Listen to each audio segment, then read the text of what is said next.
पिछली बार के चुनाव में भी घुसपैठ का मुद्दा उठाया था, लेकिन सरकार नहीं बन पाई।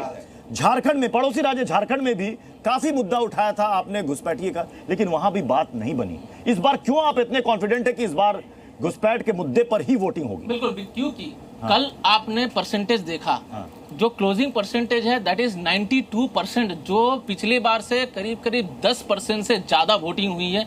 देखिए, एक चीज तो है, जो लोग मर चुके हैं, जो लोग जीवित नहीं है, उनका नाम वोटर लिस्ट में था, वो कट गया। ठीक है, हम पकड़ सकते हैं कि 2-3% ज्यादा होने ही वाला था, लेकिन ये 92% होना मतलब 10 से 11% ज्यादा होना, इसको ये क्लैरिटी है कि जो लोग बाहर से आए हुए थे वो लोग वोट नहीं दे पाए, कि उसको पास कोई वोटर का राइट नहीं है, वो लोग वोट नहीं दे पाए। और सबसे बड़ी बात है एंटी इनकम्बेंसी, क्योंकि लोग चाहते ही नहीं है सरकार रहे, ये लोग चाहते ही नहीं है महिला वोटर। इनकम्बेंसी, मैं प्रसून आचार्य जी, मैं आपसे समझना चाहूंगा, ये एंटी इनकम्बेंसी, प्रो इनकम्बेंसी, इसको लेकर बड़ी चर्चा चलती है।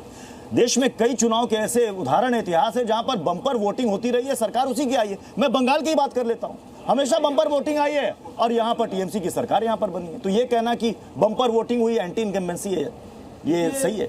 मेरा पहले बात है, मेरा बोलने का टाइम में कोई दूसरा नहीं टोके। बात दरअसल यही है, जैसा डेड है, डुप्लीकेट है, शिफ्टेड है, वोटर कट गया, इसी के कारण से 3-4% वोटर ओवरऑल से तो बढ़ ही सकता था, इसी कारण से 3-4% बढ़ा है।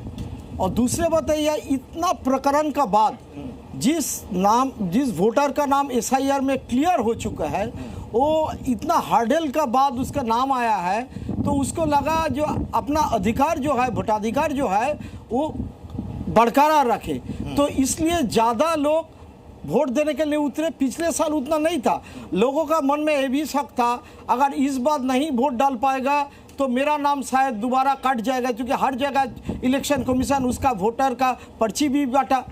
तीसरा बात यही है, महिला का नाम, महिला लोग जिसका लक्ष्मी भंडार मिलता है, मान लो आने वाला दिन में भाजपा भी कहा 3,000 रुपया करके देगा, तो अगर मेरा नाम इस बार किसी प्रकार से मिस हो चुका जाएगा तो दोबारा कोई पैसा नहीं मिलेगा। ममता बनर्जी का बहुत सारे स्कीम भी है, इसी कारण से भी महिला लोग ज़्यादा वोटर टर्नआउट हुआ है।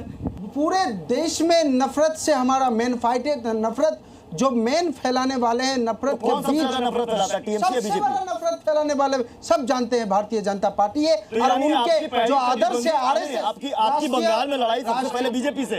Let me finish. राष्ट्रीय आपकी बंगाल में पहली फाइट किससे है, टीएमसी से? जवाब देने दीजिए। देखिए, जैसे आपने कहा बीजेपी जवाब देने दीजिए।